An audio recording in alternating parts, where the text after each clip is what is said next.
in front of you is green. And when it's red, that means you're live.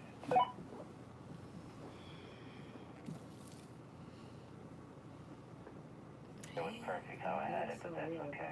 Oh yeah, we scooted it over, so scoot it back. That was me. Good morning.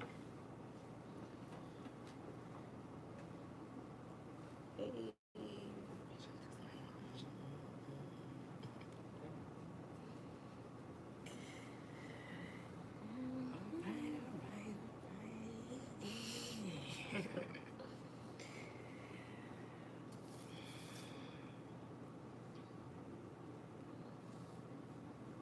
How y'all coming on? Good morning, good morning. 20 seconds. Man, you gotta share. Let's make this a watch party. If you can make this a watch party on 15 Facebook, seconds. that's good.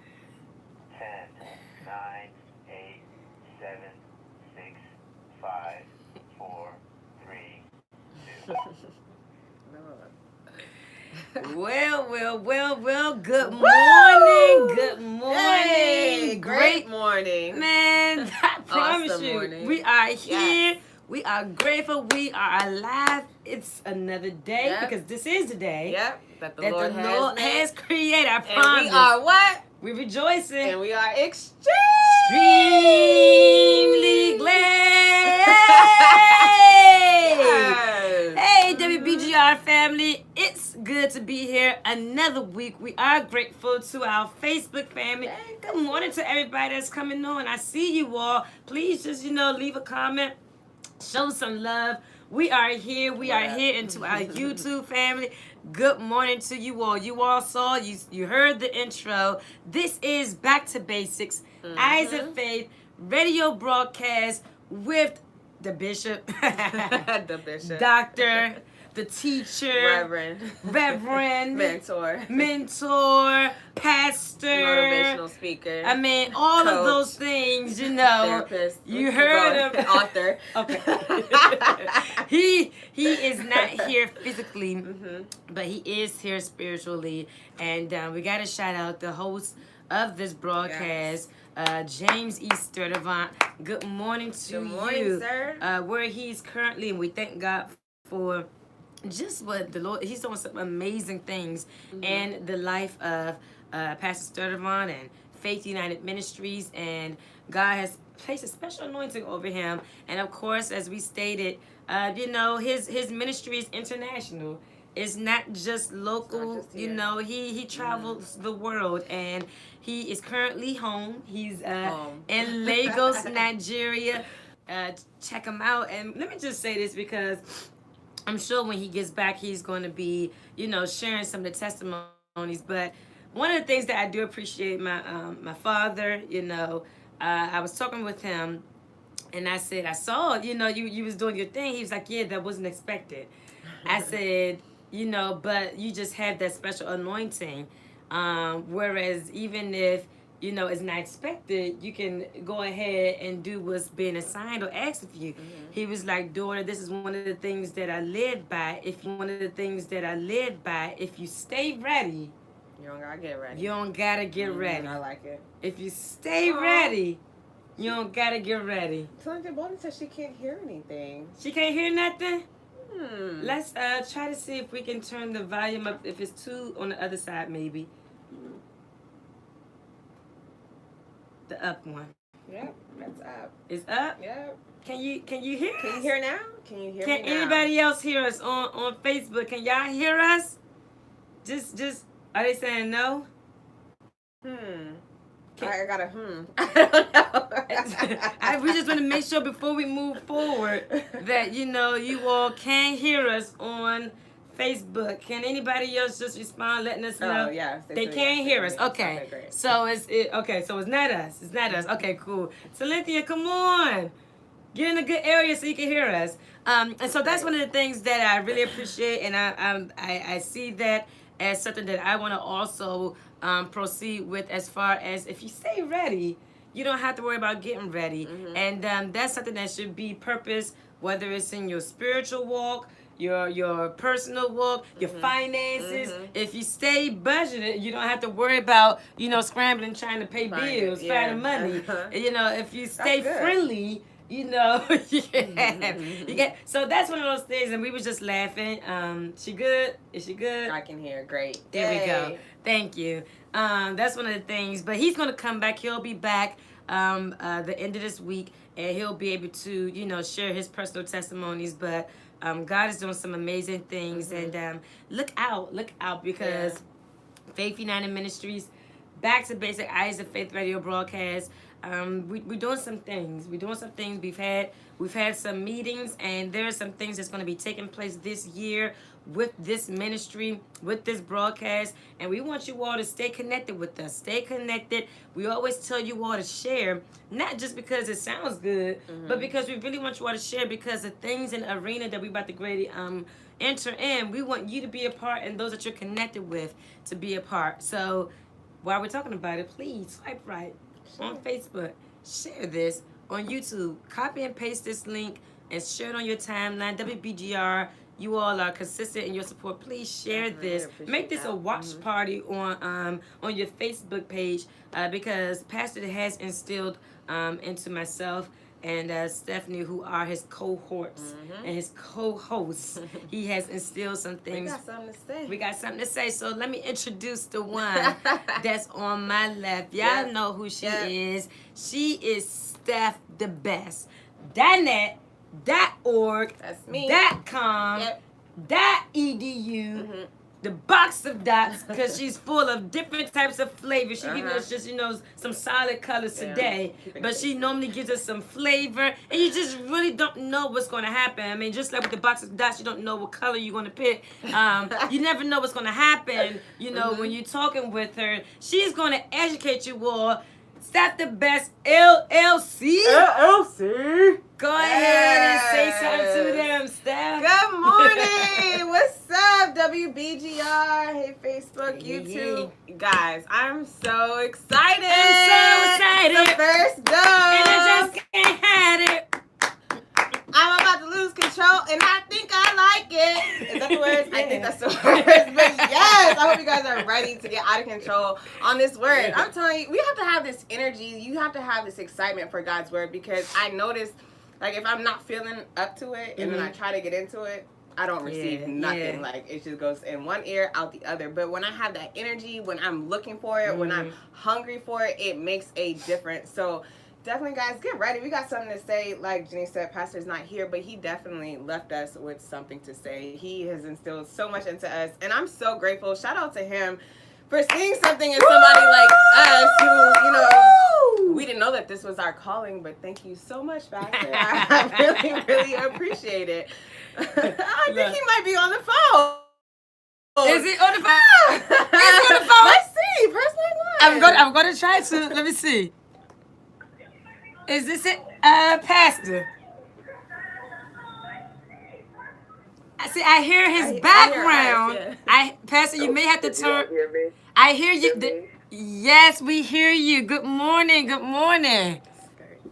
God bless you. God bless you. God bless every one of you. Yes, I've been trying to get on for the past couple of minutes. My Wi-Fi went out.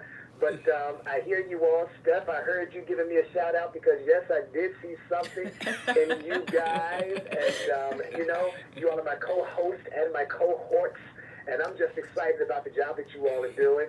And I just wanted to try to come in. I just came from a business luncheon. Yay. Pastor. And I was rushing in because, of course, I'm 6 hours ahead of you. So it's a little bit after 4 here. And I was rushing in because I wanted to try to catch and get in on the air. But listen, I know that you all are doing a fantabulous job. I want to thank Lady Shantae for putting me through. I want to thank Coy for counting you all down and getting you on the air, and everybody at the WBGR family, and all of those that are watching, and all of those that are tuning in. And as Steph just now shared, you do have to swipe right, because we do have something to say, even if it's not my actual voice saying it.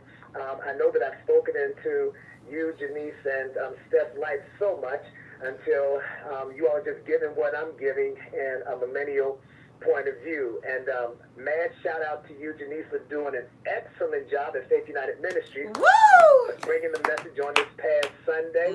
And, you know, people saying that they believe that that's their church home, and I wasn't even there to be the one to greet them because of what you did.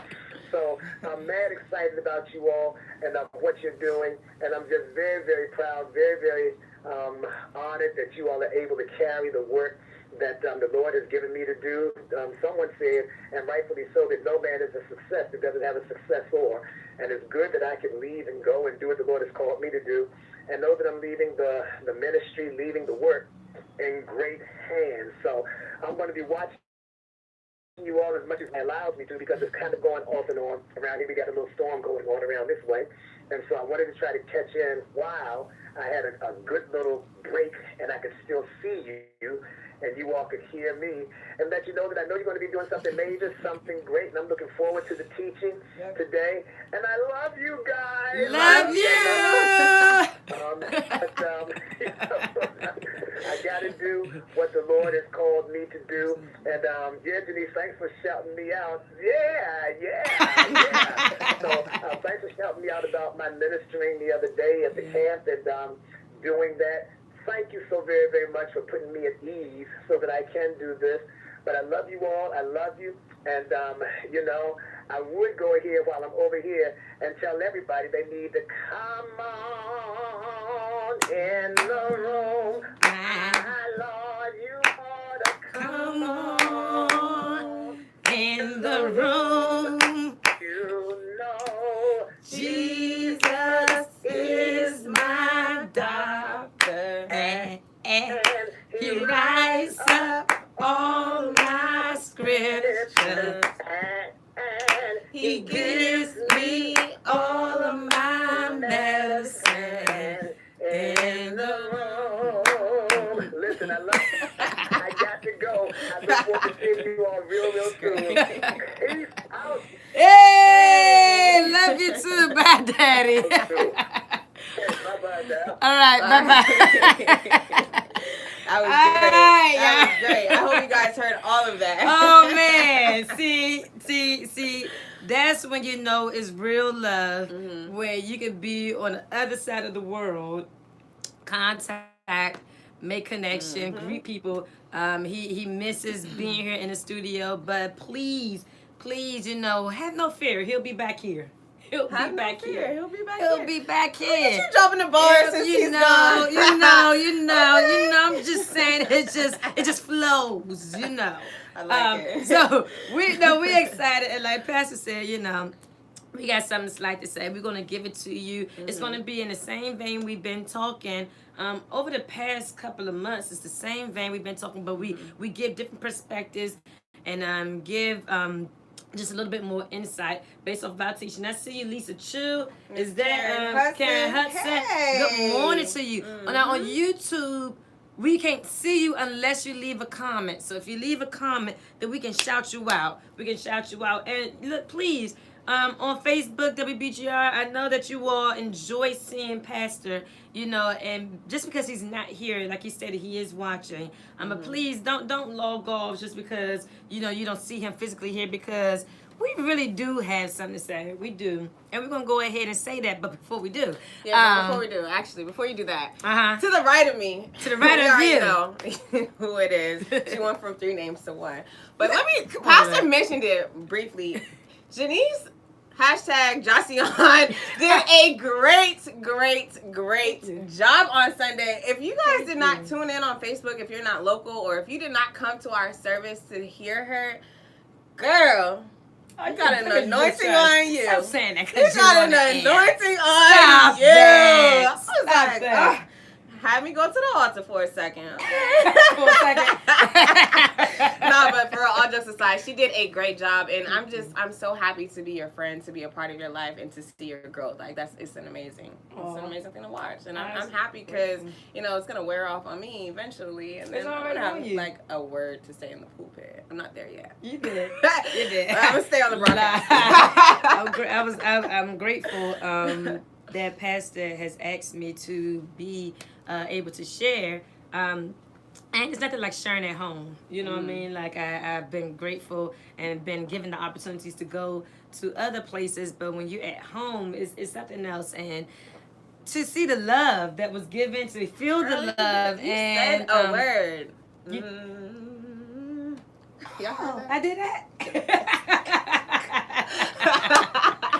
Steps up by. I thought she was going hoop. I was like, I didn't even know how. I was like, she about to tone. It's about to come. I don't know how. Yeah, Pastor, teach me that one part. He knows if he teach me, I'll be doing it all day. That will be your sermon. Like I'll just be doing that all day. Just be. I ain't saying nothing but. I like it. No, I'm grateful. I really am grateful, and yeah, we was talking about gratitude and what level are you on? It's our duty to be thankful. It's yeah. Sometimes we so used to doing the duty thanks where we do it because of how we were raised, but we really don't have that attitude of gratitude because your actions speak louder than words. Yep. So it was good, and it definitely one of those things that Pastor always say as a teacher or one who presents, one who speak before people, God deals with you first. Oh, before you share with other people. And so it was one of those things where it kind of hit me home personally, because I know there's been some times where even though I said I was grateful, my actions didn't always line up. So God, challenged me as far as just having that attitude. And real gratitude is one of the things that we was talking about. Real gratitude costs you something. If it don't cost you anything, then you almost got to check to see, like, it's just genuine gratitude. But anyway, so yeah, that was on Sunday. So shout out to Pastor. Shout out to Faith United Ministries. I'm grateful. And what I was saying is... Sorry. No. What I was saying is because Pastor's not here, but he's written books, and he really does. He has some books. I want everybody, the reason why we pushed it so hard, because each book that he's written connects. Each book that he's written connects. I mean, from devotions to, daily confessions to, each book has its connection. And he has a couple of more books that he's written that's going to be published soon, and I'm pushing these books because the other books connects with these. And if you don't have these books, and it's like, come on, y'all. And I want everybody to jump on the new books, but you have to get these books. And even if you already have them, as we state, let it be a blessing to somebody. Like, if I'm receiving some teachings, if I'm receiving something, I want those that are connected to me to also get the same thing. So, Steph and I, we have these books. We've shared these books. And it's a great testimony. I'm telling you, these books are life-changing. If you want to purchase these books, you can go on Pastor Sturdivant's personal webpage, and that's www.jesturdivantministries.com. Again, www.jesturdivantministries.com. You can see him talk about the books. You can read about each book. You can purchase the book right then and there. And it can be shipped out. He'll sign it for you, and it can be shipped out. He'll take the cost of the mail shipping, and you can have the books right there at your doorstep as soon as you get home. It will be something like that. But I really admonish you all to get that. And if you want Pastor Sturdivant to be a part of your next, whatever you have going on, your service, prayer breakfast, conference, workshop, anniversary, whatever you have going on, I'm telling you, Pastor Sturdivant, this is his assignment. To go into all the world, to go into all the nations, and this is what God has called him to do, and because it's so special, because he has a heart for people and wanting to help people, wanting to be there and share God's word to his people. So if you have an event and you want Pastor Sturdivant to be a part of it, please contact me, Janice Sturdivant. I'll be able to get that set up for you, and that can be reached at 301-736-2383. 301-8736-823. Are you not saying nothing? 301-736. She left me to sing the whole number by myself. She just sit there, close her eyes like she's Stevie Wonder. She just goes, I'm like, what's happening? All right, look. What's people say? I can't see. What are they saying? Showing how to reach you, giving our number out. And Thank you. Please, yes, definitely get these books. Thank you, Regina Robinson Davis. I appreciate that. So, real quick, just to kind of jump into the teaching real quick, because we are here to say something. Over the past few months, it really has kind of been out as it relates to unity this day and time. I know for me, I also share the same heart and passion with wanting to bring unity back into the picture. This world is experiencing so much and so many ways related to division, whether it's culture, whether it's people in different countries, whether it's politics, in so many ways, and division is just happening like it's nothing. And one of the things that we want to kind of keen in on is the root of where division kind of takes place, because everything that happens outside in the world comes as a result of things that's not established or things that's undealt with within home. Because we all come from a home. We all come from family. And when you kind of think about division, you kind of think about how did dysfunction come to place? How did dysfunction come? And we had kind of alluded to it in previous teachings. If you haven't been following us and you're not knowing what we've been talking about, I admonish you to go back on Pastor Sturdivant's Facebook page or on YouTube. You can see all the teachings that we have been doing since about October of last year. We kind of been alluding, it probably was a little earlier than that, but the teachings that we've been doing, you can see that on YouTube, see all of the previous broadcasts. But we have alluded to the fact that the foundation of home kind of sets the tone, right, as it relates to how we move outside of home. And if there's some undealt with areas that has been established or has not been established, it plays a part. It plays a part.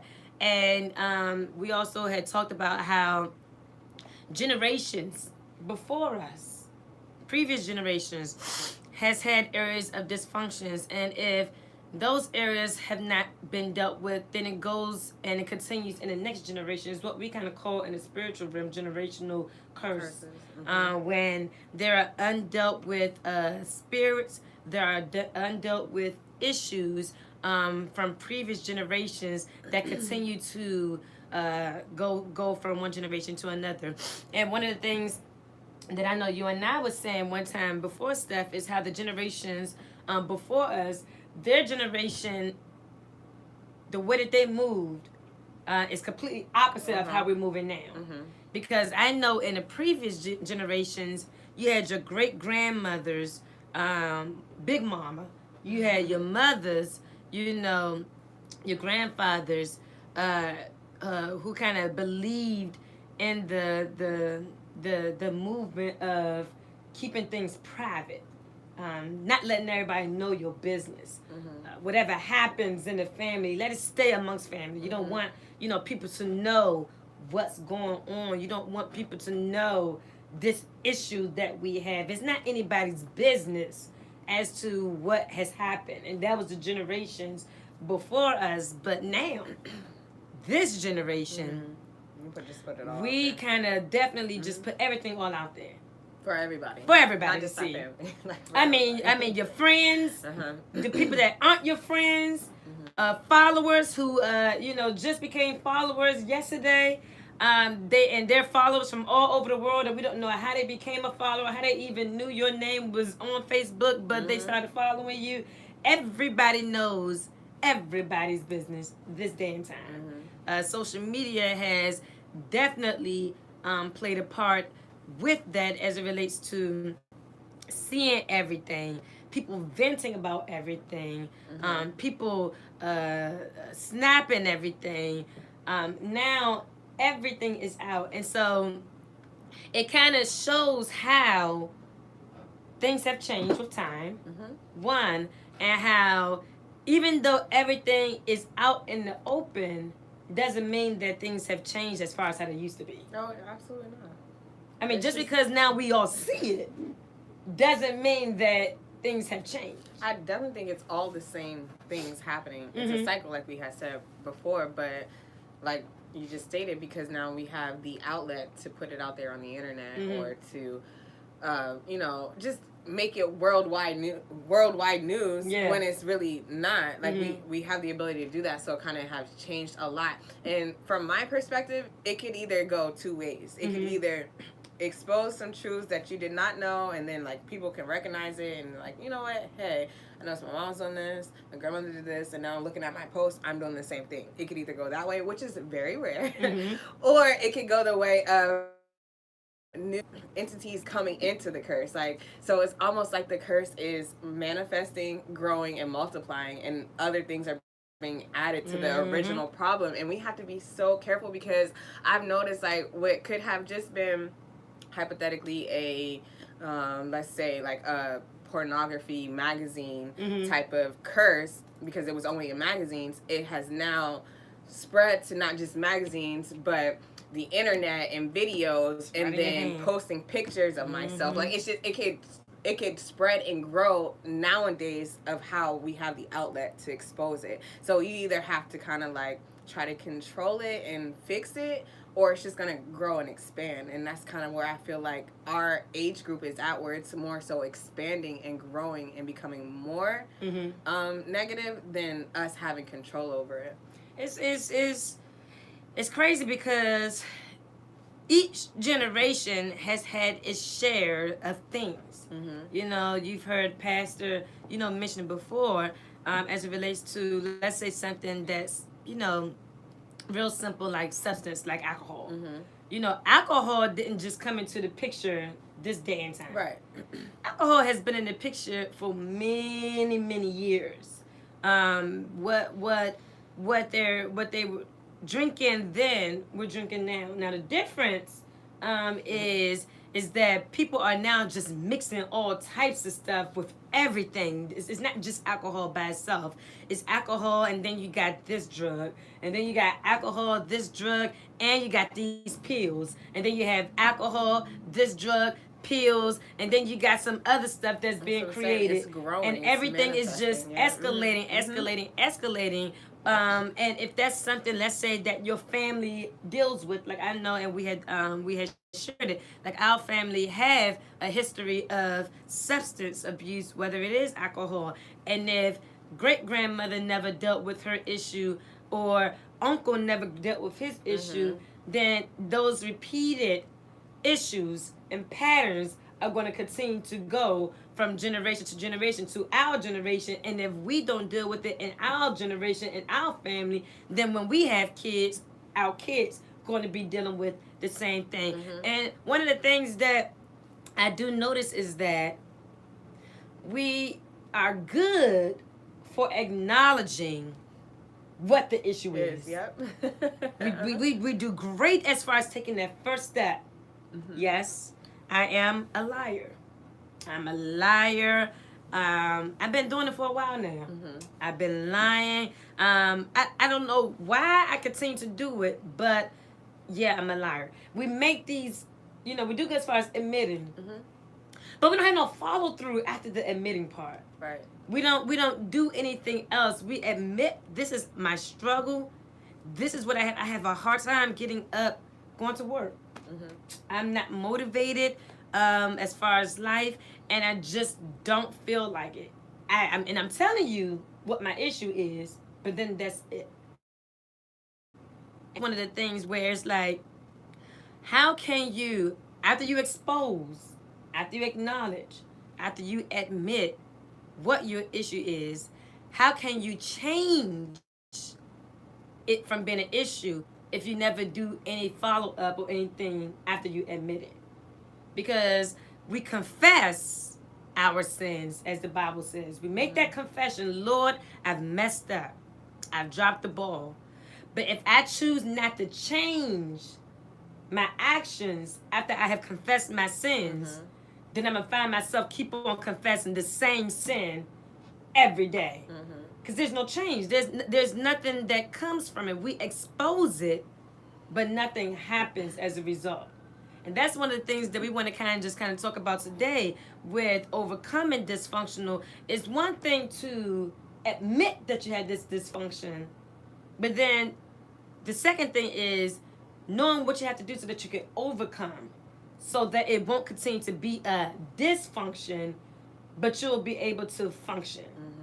I think we really have to find the want to overcome the dysfunction, because like we've stated before and that pastor has taught so many times, is that how we can be functional in the dysfunction. So if we're functioning and, you know, like I feel like I can get up and I can go to work every day, I still get to pay my bills, I get to collect my money, I can, you know, eat, breathe, whatever, I'm living my life, and I have these dysfunctions, then why do I necessarily want to overcome them? Exactly, which is the mindset. Which is the mindset. It is. And I almost gotta ask that question after having that mindset. Are you happy with the way that your life is? That's something that you almost gotta kind of, because I have come in contact with people, family members, you know, people, I've seen it.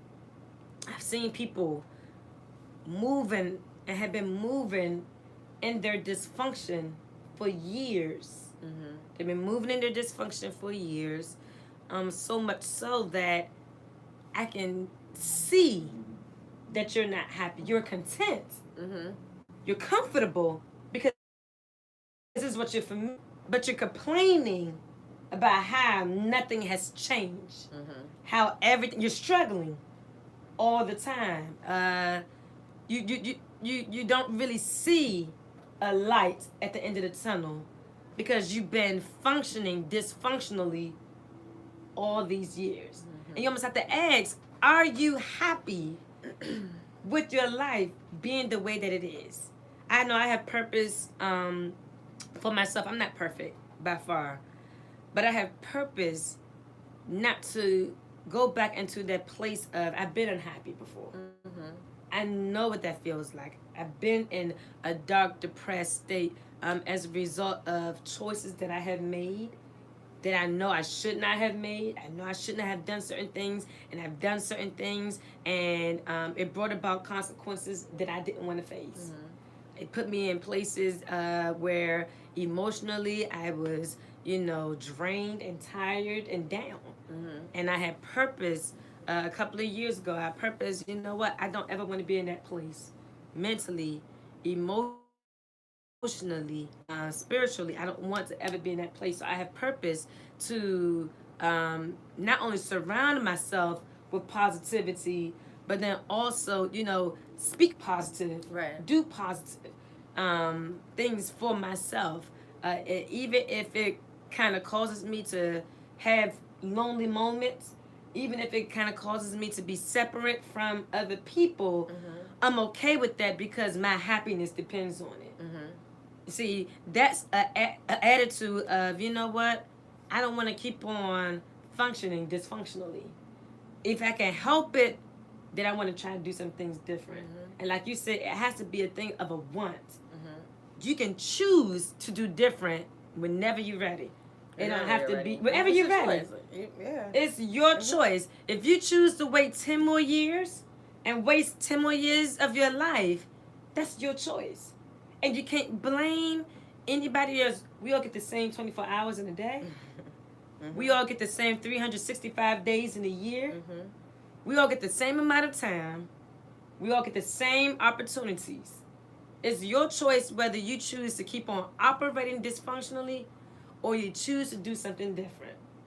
It has to be an attitude change. It has to be a mindset change. Like we said, it has to be a want. So what we want to do today is just kind of show, and dysfunction didn't just happen, you know, 19 years ago. You know what I mean? It just happened. It happened in the beginning. Yeah, it's been happening for a long time. We touched on that last week. We did touch on it. Go back and watch that video. Please do. We've touched on it. I mean, if you want to just, Adam and Eve, they had dysfunction because they listened to bad advice, they disobeyed, they blamed each other, they survived through pain and toil, became angry and jealous, and committed murder. Adam and Eve, the first family. They was dealing with dysfunction. If you want to go into the Bible, there's been many families. Abraham family. Abraham lied about marital status. He did it more than once. Had a child by Sarah's servant. Sarah is his wife. Had a child by Sarah's servant. Showed favoritism. Drove, his family out.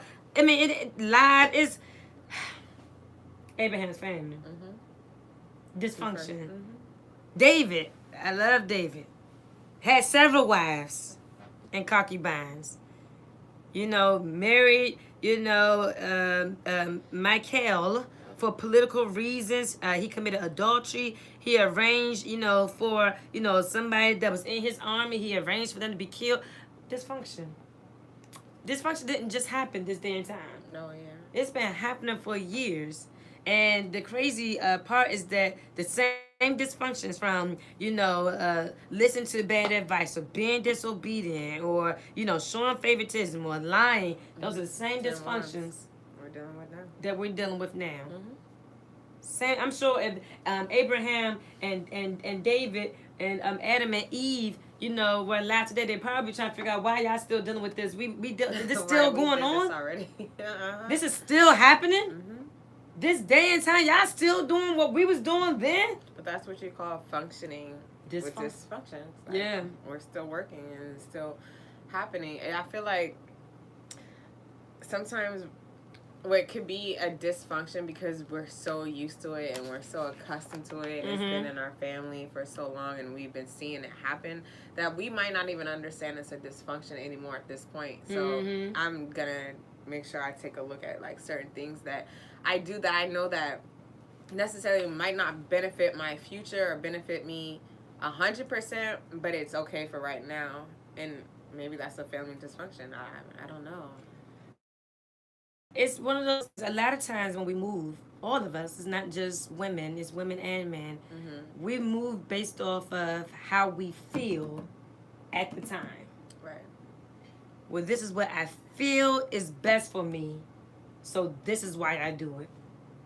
This is what I feel I should be, so this is, and we go based off of how we feel, and as a result of us moving based off of our feelings, then our actions end up being as a result. And sometimes it's not always going based off of how you feel, but what you know. We have to get to the point where we're not so easily moved based off of our feelings, but based off of what we know.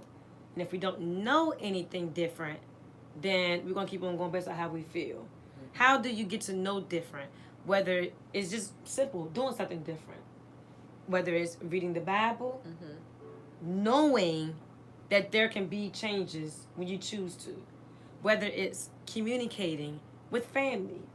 Let me talk to my family and see why is it that we have this in our family. How do you find the desire to talk to people that you haven't really talked to or you don't want to? Like, I mean, maybe that's part of dysfunction. I know for me personally, like, me and my sister on my mom's side, we're not as close as we used to be, even though that we grew up with each other in the same household. And now that we've kind of grew up and grew into our own lives, we don't talk as much. And I mean, I don't have to be around you to talk to you because when you moved to California, I still reach out to you and we talk all the time. And she's not even that far from me and we don't. So it's just kind of like, clearly that's dysfunctional because that's my sister. Right. But that desire or that want is just, it's not there because I feel like I'm forcing it and it's not natural for me. Right. So how do you make something that's supposed to be natural again?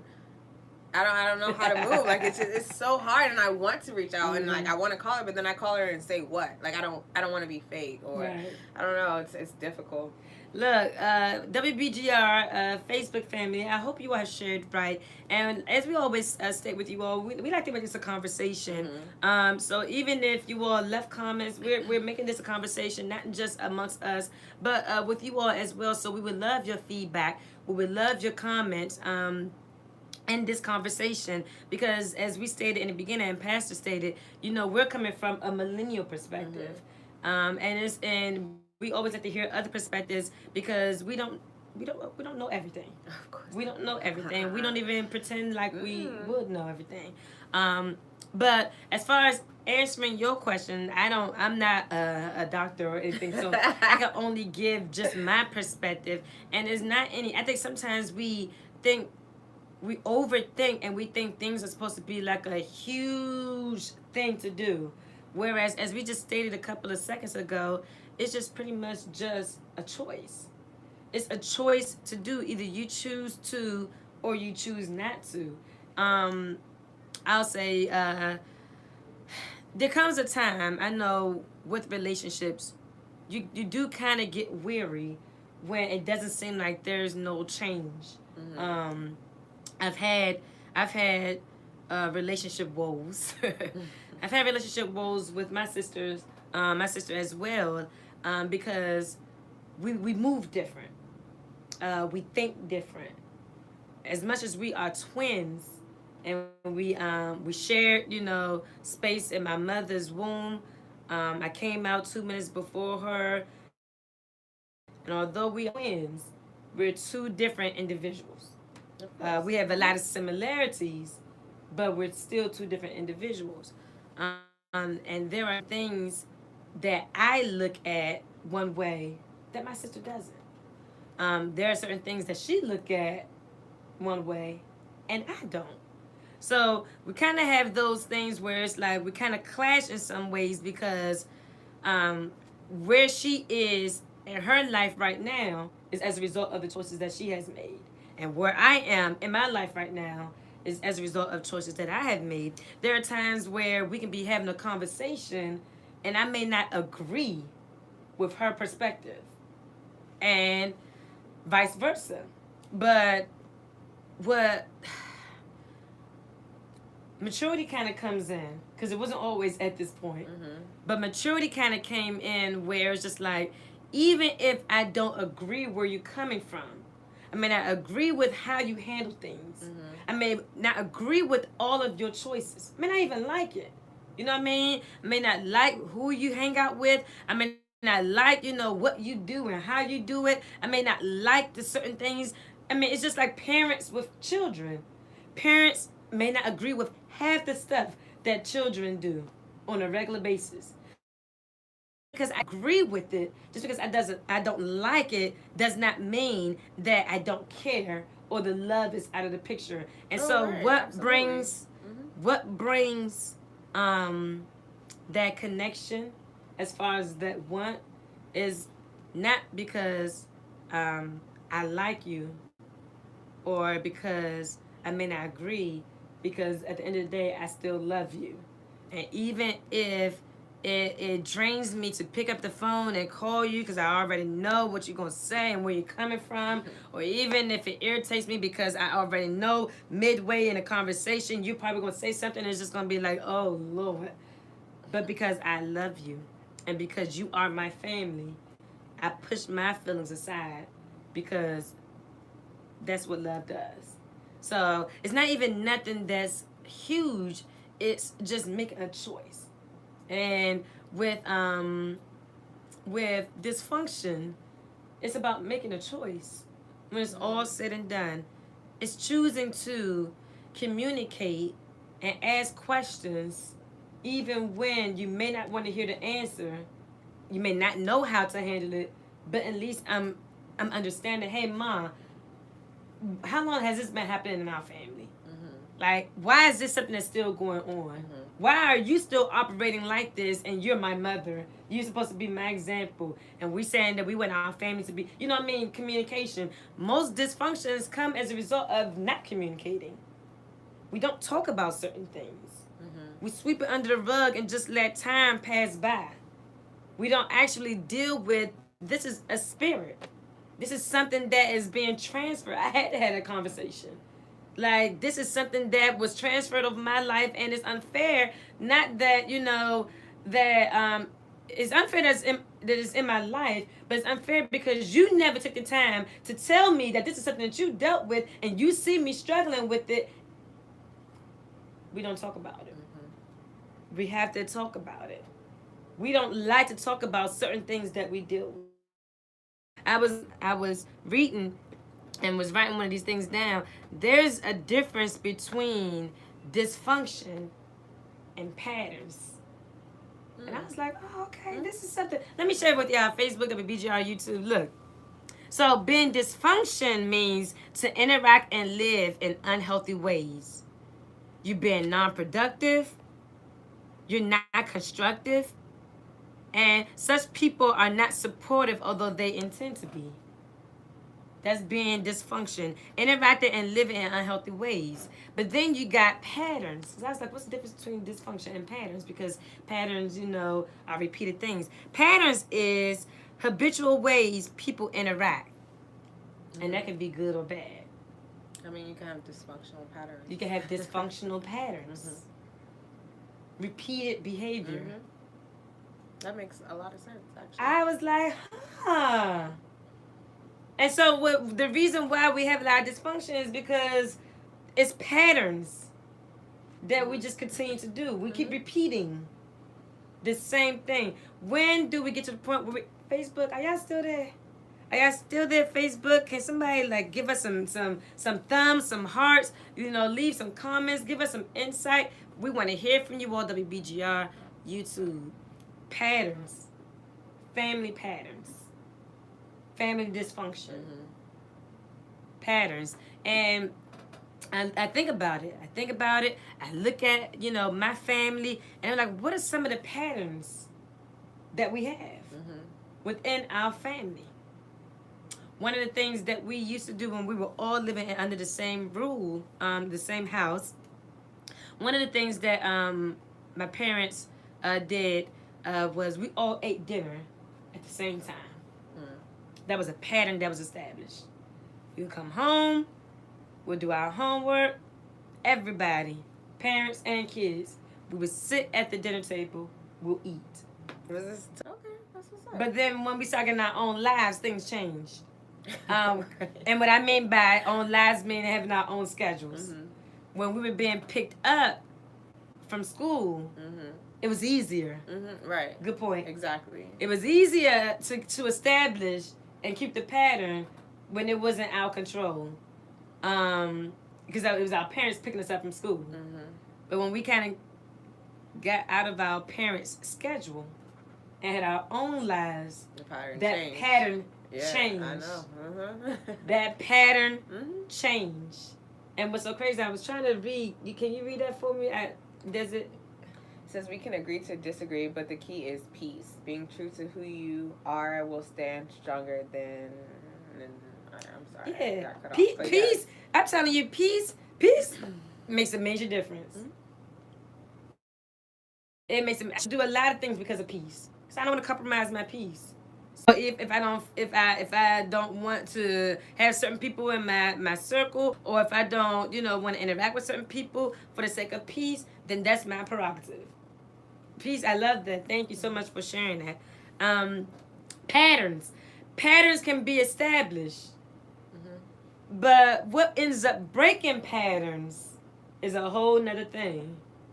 And we had certain patterns, we had rules, we had a set schedule, a set pattern for our household growing up. But then once we all kind of got our own lives, it was interesting how those patterns just broke without even saying anything. It wasn't something that was spoken of. The patterns just broke.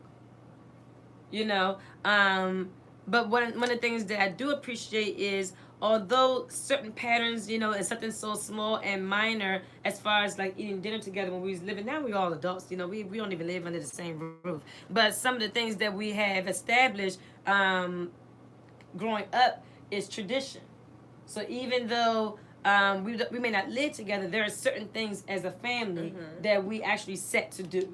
It's a tradition. It doesn't matter what's going on. It doesn't matter if you're living, in a whole nother, even I was on a whole nother coast, certain traditions, I purposed to come back home because certain traditions was established for our family. You have to kind of establish some things if you want some things to be different. I was talking with, I don't know who I was talking to, but I was talking one day and I was saying how rules aren't established this day and time. We don't have rules for our own lives. We don't have rules for our house. We don't have rules in our community. We don't have rules And rules kind of help bring about some type of structure, some type of focus. Oh, I talked about it on Sunday. If you don't have rules, you don't have.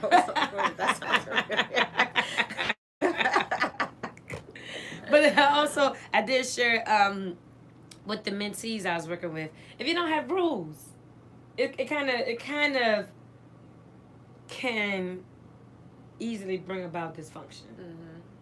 Rules kind of help bring some type of focus. Mm-hmm. My parents, they believed in rules. We hated them, but they believed in rules.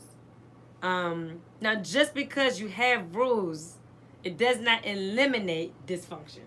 Oh, absolutely not. It does not eliminate dysfunction, but it does help bring about structure. Mm-hmm. It's key. It does help bring about structure. You want to say something as a result to patterns, because patterns is a thing where it's we're gonna deal with it a little bit more, but the patterns are established individually. Mm-hmm. You have your own pattern for your own life. Mm-hmm. You have a routine of what you do, what you choose to do. Right. You choose to spend your money on, how you choose to spend your time, who you choose to call. You have your own set of patterns. And your pattern, look, your pattern can't be blamed based off of somebody else, because this is your pattern, your life. It's your choice.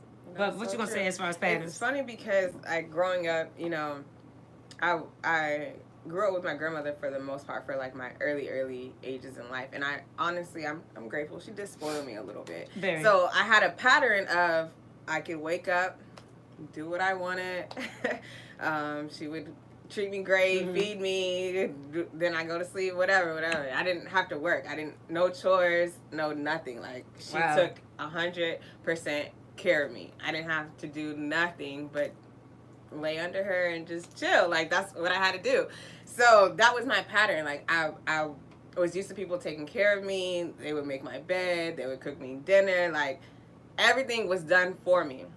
So when I got from underneath my grandmother's house and I went into my mom's household, it was a little different. Mm-hmm. And especially because then I wasn't no longer the only child. Mm-hmm. I was living with my mom and my sister, and it was just, we're not doing that for you. You gotta do it yourself. And so I grew up with a pattern that was almost set for you. Yeah, and then it made me dysfunctional when I had to move to a different pattern because mm-hmm. I wasn't used to it, and I learned on my own, like, all right, let me do this for myself. And actually, I felt great about it, like, when I started making my own bed and, doing my own laundry. It was great. Like, you know what? I did that myself. But all that to say was, like, I had a pattern that was set for me, not because that's what I chose, but because that was just what was given mm-hmm. to me. And then all of a sudden, I had to change because the people around me did not appreciate my pattern. It was right. kind of like, you're spoiled. You need to grow up. And it changed my whole mindset in it as I'm growing, and I'm still changing patterns because I'm learning, like, being in a certain environments, certain things are okay. Mm-hmm. Even if they're not okay, mm-hmm. they're okay because of where you're at. But when you get into a new environment, it kind of changes your whole outlook, your perspective on how you move. And I'm grateful. And millennials nowadays, we just kind of need to be mindful of the patterns that we're starting or that we're putting ourselves around that makes it a part of our own pattern, because there's certain things I wouldn't have picked up if I wasn't around it, and it made it a part of my life. So the pattern thing is a big issue, and sometimes we get patterns that are not necessarily ours, or they were given to us. But establish your own pattern that that works for you, that makes you happy, that is something that is going to put you where you need to be in life ultimately. Absolutely. It's hard totally though. Yeah.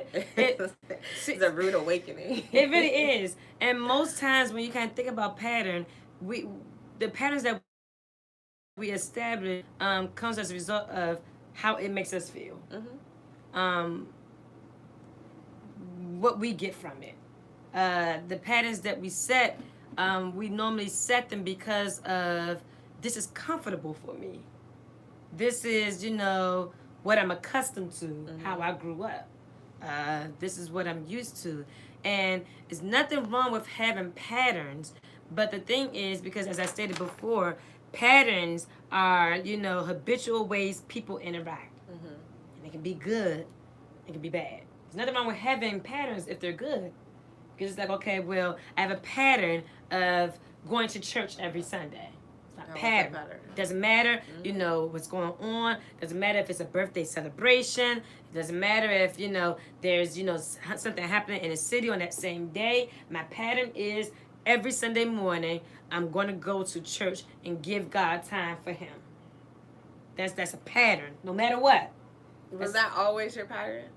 Oh, that was an example. Oh. But for me, yes. No, I mean, I was forced. I mean, not Yeah. forced, but that's how, you know, I was raised. But as soon as I was able to make my own choice and say, no, I'm not going this Sunday, I did that a couple times. Yeah. Just because, you know, I could. Yeah. Not because that was right, but. That was right. Yeah. And see, that was set for us. That was a pattern that was established for myself and my siblings growing up. Like, we weren't just in church on Sundays. We was in church all throughout the week. Mm-hmm. Like, that was something that was brought upon us. As we got older, honestly, that is something for me. Church, it's a priority. It's a part of it me. Is. I definitely agree with you on that. Yeah, for me. Well, thank you. It was funny great. because even when I relocated and lived in California, and it was funny because it was like, I really don't have to go to church if I didn't want to, because who's really going to check? Who's Like, gonna tell you? ain't nobody going to tell me. Like, Uh-huh. I'm nowhere near family. Mm-hmm. You know what I mean? I'm nowhere near friends. So I really don't have to go. But But that was a pattern. it was a pattern, and it was like going on a Sunday. Though. I was like, you know what? I should be. It don't feel right. It don't feel right. Like something is missing. Mm-hmm. And I tried it. I didn't go to the early service. I went. They had like a afternoon, like 1:00 or something service, and I never even did that before. I was like, let me try to see how this feels. So I tried it, but Sunday morning just felt different. Mm-hmm. Not being in church. Mm-hmm. I agree. Even when I don't go, because of a choice, it's like something's missing. Something is missing. Yes. Something is missing. So you can establish patterns that can be good. Mm-hmm. All your patterns don't have to be negative. Right. You know, and sometimes we kind of focus on what makes us feel a certain way and is negative. Mm-hmm. So even when it comes to kind of, you know, dysfunctions, you can choose to not have to function dysfunctionally if you choose to kind of break some of the patterns that has you function dysfunctionally. You know, it's just a matter of doing some things different. And it's not always based off of how you feel, because if I go based off of how I feel, I probably wouldn't be productive a lot of times. I probably wouldn't be doing what I need to be doing because I just don't feel like it, or I feel that this will be good for me even though it's not. If I keep going based off of how I feel, you have to go based off of what you know as well. Mm-hmm. Which is why we always encourage, as far as doing certain things, go to Bible study in your church, because that kind of helps bring about, you know, a little bit of balance throughout the week. Sundays may not carry you for the next 6 days, you know, so have something that you do during the week. You know, read the Bible, read some type of devotion during the week, because it kind of helps, you know, your spirit, because I could be going based on how I feel, and everything can just be based off of emotional and mental. But I need to be putting something in myself spiritually to kind of help offset that. So I know for me, like, I'll read. I have affirmations. I read devotions. I listen to, you know, certain people, Dr. Miles Monroe. I listen to certain people to kind of help offset certain things, so I'm not just constantly moving based off of emotion. Right. Going based off of how I feel. But if you don't have nothing else that you're putting in your spirit, if you don't have nothing else that you're listening to or receiving from, then it's going to constantly be based off of how I feel. Right. And this is where I'm at this time. Surround yourself with people who can give you a different perspective. Mm-hmm. You know, we spend time with Pastor, and we talk and we engage, not just because he's our father, not just because he's our pastor, because he's also wisdom. Mm-hmm. And although we can talk to each other and we can give each other advice, we're kind of like almost in the same boat as it relates to how much we know. Mm-hmm. But interacting and talking with somebody who knows a little bit more, who's experienced a little bit more, who can give you a little bit more, that helps. And everybody nowadays, they just want to do me. Look, I can do me also with having people that I receive from as well. Don't be so quick to kind of shut people out, or, you know, that can eliminate a lot of dysfunction. We can talk to other people that can help you handle the dysfunction. Mm-hmm. It's almost like establishing new patterns to avoid the dysfunction. Say that one more time. We got to establish new patterns so we can avoid the dysfunction. It's got to be a change. Yeah. Mm-hmm. Otherwise, you're just going to keep on singing the same song 5 years from now. Doing the same thing. So let's establish some new patterns and not continue to keep functionally dysfunctionally. We are done. We kind of just touched on a little thing. We just want to share, our experiences, and hopefully it kind of helped you. Thank you so much, WBGR. Facebook, please swipe right. Share this with loved ones. YouTube, as well. Copy this and share this on your timeline, because in order for there to be a change, there has to be a change. And what we wanted to do today was just kind of show how you can make a change so that things can change in your life. So hopefully that did kind of help a little bit, and hopefully we all just kind of purpose to do some things different. If you, I see you, Leslie Gill. Thank you so much. Thank you for the love. If you want to say thank you, Pastor, for your support. Thank you for all that you do. Thank you for your ministry. And if you just want to be a blessing and show, your gratitude to Pastor Sturdivant for all that he's done, you can please do that. You can do that via Cash App. Just to, share a small token. And I know Pastor said there are some people who necessarily don't go to church, but they do tune into the broadcast. And if this broadcast has been a blessing to you and you just want to say thank you, you can do that via Cash App. And the Cash App is the $, capital D, lowercase r, capital J, capital E, capital S. And you can sow a seed that way. Thank you, Coy, the comedian, Mr. Lionel Green, WBGR family. Woo! Thank y'all so much. Until next week, you all be blessed. Social media, thank y'all so much for tuning in. Thank you all for staying with us and leaving comments. We appreciate that. If you all, please, please, please swipe right and share this. Please share this with you, with loved ones, so that we can not only make a difference in our lives, but then also the lives of those who are connected with us. So please share this, and then tune back later on at 3 o'clock. Whole new lesson. With a whole new radio broadcast. Tune in. Until then, you all be safe.